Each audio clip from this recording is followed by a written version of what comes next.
17 से लेकर 2 अक्टूबर तक चलेगा सेवा पखवाड़ा। प्रधानमंत्री नरेंद्र मोदी के जन्मदिन से महात्मा गांधी की जन्म जयंती तक दुनिया भारत को सम्मान की निगाह से देख रही है। हमारे किए गए एक एक काम की मजबूती पर नीचे कैसे जाएं, जिससे इन 17 दिनों में विश्वास नीचे तक बने। विपक्ष पर सीएम ने साधा निशाना। शहजादों की भाषा और उनके आचरण सब देख रहे हैं। वहीं विपक्ष की तुलना रावण से की। कहा, दुश्मन बहुत चालाक है। रावण माता सीता का अपहरण करने साधु के भेष में आया। वहीं आज राहुल गांधी संविधान की किताब दिखाते हैं। यही वह लोग हैं जिन्होंने भगवान राम के नाम पर देश में दंगे करवाए। चुनाव आयोग दमदारी से बात रख रहा है। हमारे द्वारा लिए गए एक एक निर्णय ने इस प्रकार से देश का सत्यानाश किया है। आप कभी कल्पना करो, यही वो लोग हैं जिन्होंने भगवान राम के मामले में देश में दंगे कराने का पाप लाए थे। यही वो लोग हैं जिन्हें 3 तलाक के आधार पर मुस्लिम बहनों की जिंदगी नर्क में बनाने का प्रयास किया। यही वो लोग हैं जिन्हें प्रारंभ में आजादी के बाद धारा 370 लगाकर 40,000 निरपराध लोगों का प्राण अगर गया है या किसी के साथ दुर्घटनाएं घटनाएं हुई है तो पाप कांग्रेस के सिर पर है। आज का समय तो वन नेशन वन इलेक्शन का है। उनको मालूम आने वाला समय और उनके लिए चुनौती का है। इसलिए आखिरी तौर पर ये अपनी लड़ाई लड़ करके वो सारे प्रयास करेंगे जिसके बलबूते पर हमारा विजय दिग्विजय रथ रोके। लेकिन हमको मालूम है भाजपा के लोग कच्ची मिट्टी के बीच बने हैं। ये तपोनिष्ठ कार्यकर्ता है और मध्य प्रदेश तो उसकी नर्सरी है, जहां दुनिया के अंदर हमारे अपने राज्य के बलबूते पर, राज्य के संगठन के बलबूते पर, अपने कार्यकर्ताओं की खोज के बलबूते पर एक एक बूथ से हमारे इतने प्रकार के मजबूत कार्यकर्ता निकलते हैं कि हम सारी चुनौतियों का सामना करने में सक्षम है। आज जब शिक्षक दिवस का अवसर है तो मेरी अपनी ओर से शिक्षक दिवस की भी आपको बधाई देना चाहता हूँ।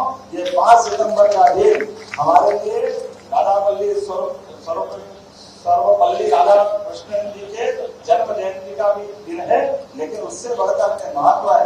हमारी पार्टी ने शिक्षक दिवस का भी सम्मान किया है, लेकिन कुलगुरु बनाने की परंपरा भी हमारी सरकार ने शुरू की है। हमें इस बात की भी प्रसन्नता है। सच्चे अर्थों में गुरु पूर्णिमा, गुरु पर्व ये हमारे लिए उसी भाव से लेते हैं जो आदिकाल से ये सदा वंदनीय रहा है। एक घोषणा हमने और की है। आज के इस अवसर पर 1.5 लाख से ज्यादा अलग अलग प्राथमिक और माध्यमिक सभी प्रकार के शिक्षकों को चतुर्थ वेतनमान देते हुए हमने उनके लिए भी नई योजना वेतनमान देने की घोषणा की है, जिसमें 117 करोड़ की एक तरह से राज्य सरकार पे व्यय का भार आएगा।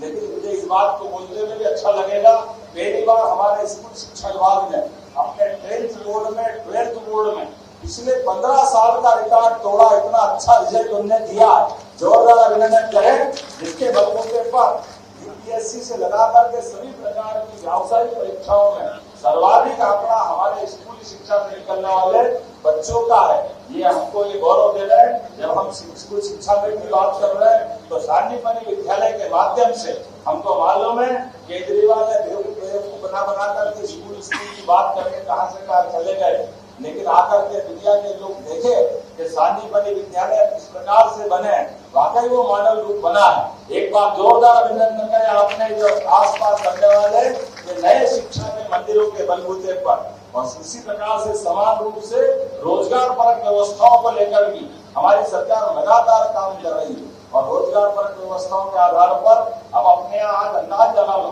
क्या क्या होता है। पूरे देश में एकमात्र राज्य मध्य प्रदेश है जहाँ पर मेडिकल कॉलेज की सीटों की संख्या भी एक तरह से पूरे देश में सबसे तेज गति से बढ़ रही है। और गति कैसी बढ़ रही है, अभी हमारा जब पहले से दूसरे नीट का चरण चालू हुआ तो ऐसे में 250 सीट और बाकी 100 सीट हमारी 2 नए मेडिकल कॉलेज, एक सिंगरौली और एक शिवपुर, दोनों मिलाकर के 475 यूजी के नए बच्चों के लिए सरकारी सीट की उपलब्धता हुई है। जोरदार अभिनंदन करें सभी प्रकार के सभी वर्गों को लेकर चलने की जो हमारी भावना है। आज के इस अवसर पर ये सारा अभियान के लिए माननीय प्रभारी जी हमारे बीच हमारे लिए मार्गदर्शन के लिए उपस्थित है और माननीय जामवाल जी भी है, माननीय हितानंद जी और पूरा मंच है। हम सब मिलकर के जो कार्यक्रम बनाएंगे, मैं आपको अभी कुछ बात नहीं बता रहा हूँ, लेकिन मान के चलता हूँ कुछ अच्छी तैयारी चल रही है। 17 तारीख का कार्यक्रम होगा तो पूरे देश का सबसे अच्छा कार्यक्रम हो सकता हमारा होगा। इस दिशा में हम आगे बढ़ रहे हैं। निश्चित रूप से मेरी अपनी ओर से इस पूरे आयोजन के लिए आपको शुभकामना और विनम्रता के साथ मुझे यहाँ पटना जिले के विधानसभा में जाकर के कार्यक्रम करने की हमारी जो तैयारी थी और पुराना कार्यक्रम था माननीय मंच ने अनुमति दी, तो हमने कहा मैं आपके लिए जाऊंगा, जरूर उद्घाटन करके जाऊंगा। आप संगठन के सारे लोग, मैं एक जानकारी आपको देना चाहूंगा, हमने अपने इस सरकार के गठन के बाद सारे तौर पर संगठन के आधार पर एक जैसी रचना बनी थी। लोकसभा के पहले तो 230 विधानसभा में जाना हुआ, लेकिन लोकसभा चुनाव के बाद हमने अपने राज्य की सारी जीती हुई सीटों की एक चक्रीय क्रम में रचना बनाई और इसलिए हर जिले के अंदर चक्रीय क्रम में जा रहे हैं। तो ये लगभग 15 अक्टूबर तक हमारी सारी जीती हुई सीटें और लगभग 35 कांग्रेस की सीटें भी, ये जो रोजमर्रा के कार्यक्रम में जाना है वो अलग, लेकिन शुद्ध संगठन के आधार पर हमारी सरकार की व्यवस्थाओं से एक सीट पर जाकर के कार्यक्रम बनाने की रचना बनी है। इसलिए उम्मीद कर रहे हैं कि 25 सीटें जल्दी से जल्दी वो भी पूरी करेंगे और इसी में से पूरा पखवाड़ा भी मनाएंगे। एक बार फिर मैं आप सबका विनम्रता के साथ जल्दी जाने की क्षमा चाहते हुए और उम्मीद करेंगे आपका जो कार्यक्रम बनेगा हम सब ताकत के साथ मिलकर के पूरे कार्यक्रम को सफल बनाएंगे। बोलिए हम सब तैयार हैं, तो बोलिए भारत माता की, भारत माता की, भारत